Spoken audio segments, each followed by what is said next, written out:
Hello বন্ধু, কেমন আছেন? আশা করি অনেক ভালো আছেন। তো এই দিকে যে বাংলাদেশ ফুটবল দলের কিন্তু খেলা চলে যাচ্ছে, সেটি কিন্তু আমরা জানি যে একটা এএফসি এশিয়ান কাপের ম্যাচ আর একটি কিন্তু ফ্রেন্ডলি ম্যাচ। তো এখন কিন্তু ফ্রেন্ডলি ম্যাচ আসতেছে। তো এই ফ্রেন্ডলি ম্যাচ কিন্তু ভিয়েতনামের সাথে খেলবে।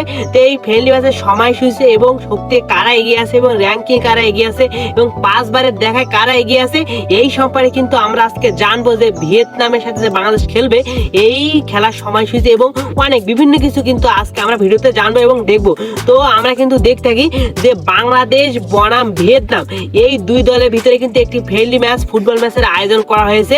তো এই ম্যাচটি হবে কিন্তু এই যে ভিয়েতনাম ন্যাশনাল স্টেডিয়ামে। তো এই ভিয়েতনামে কিন্তু আমাদের বাংলাদেশের যে ফুটবলাররা, বাংলাদেশের যে প্লেয়াররা সবাই কিন্তু ওখানে অনুশীলন করতেছে, সবাই কিন্তু ভিয়েতনামে চলে গেছে। আর আমাদের হামজা চৌধুরী কিন্তু সেখানে একদম ইংল্যান্ড থেকে সেখান থেকে কিন্তু আসবে। আর আমাদের সমিত সোম, জামান আহমেদ, ফাহিমুদ্দিন সবাই কিন্তু ভিয়েতনামে চলে গেছে। তারা কিন্তু বাংলাদেশে আসছিল, সেখানে কিন্তু অনুশীলন করছিল, এখন কিন্তু ভিয়েতনামে অনুশীলন করতেছে। তো এখন এই খেলার সময়সূচিটা একটু আমরা দেখে নেই।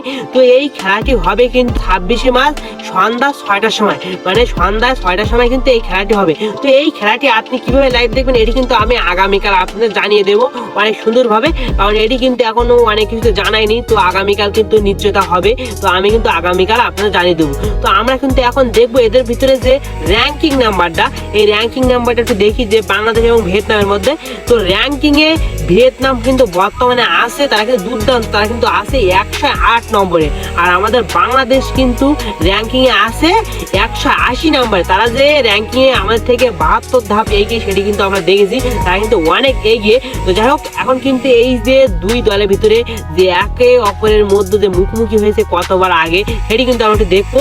তো 2001 সালে, মানে এইখান থেকে প্রায় কিন্তু 25 বছর থেকে 24 বছর আগে লড়াই হয়েছিল দুইটি ম্যাচের।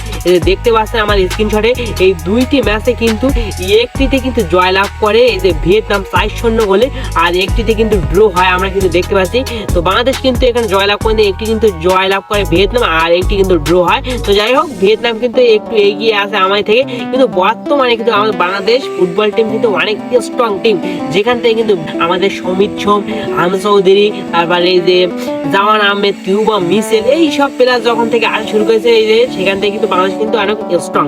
তো যাই হোক, আমরা কিন্তু এখন দেখবো যে 5 বার যে খেলা খেলছে, এই 5 বারের মুখোমুখি এইখানে যে কারা কতটি জয়লাভ করে সেটি কিন্তু আমরা দেখবো লাস্ট 5 ম্যাচের।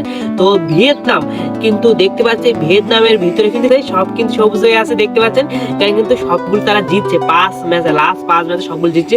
আর আমাদের বাংলাদেশ 5 ম্যাচ ভিতরে কিন্তু এই যে 3টি ড্র হয়েছে আর একটি কিন্তু লস আর একটি কিন্তু জয়লাভ করেছে। একদম শেষ ম্যাচ কিন্তু জয়লাভ করেছে, এই যে এইখানে আমরা দেখতে পাচ্ছি, এটি কিন্তু ভারতকে হারিয়ে দিয়েছে 1-0 গোলে আমাদের বাংলাদেশের ন্যাশনাল স্টেডিয়ামে। তো যাই হোক, এখন কিন্তু আমরা দেখেছি যে শক্তি কারা এগিয়ে।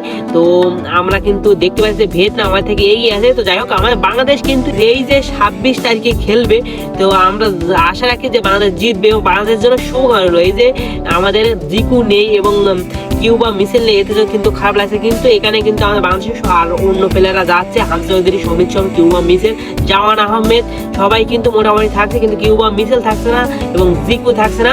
তো যাই হোক, বাংলাদেশের জন্য শুভকামনা, তার জন্য ভিয়েতনামকে হারিয়ে আমাদের কিন্তু মনে অনেক আনন্দ দেয়। যাই হোক, আজ এই পর্যন্ত। ভিডিওতে একটি লাইক এবং চ্যানেলকে সাবস্ক্রাইব করে আমাদের সাথে যাবেন। নেক্সট ভিডিওতে আবার দেখা হবে আপনাদের সাথে। তো আজ এই পর্যন্ত, ভালো থাকেন।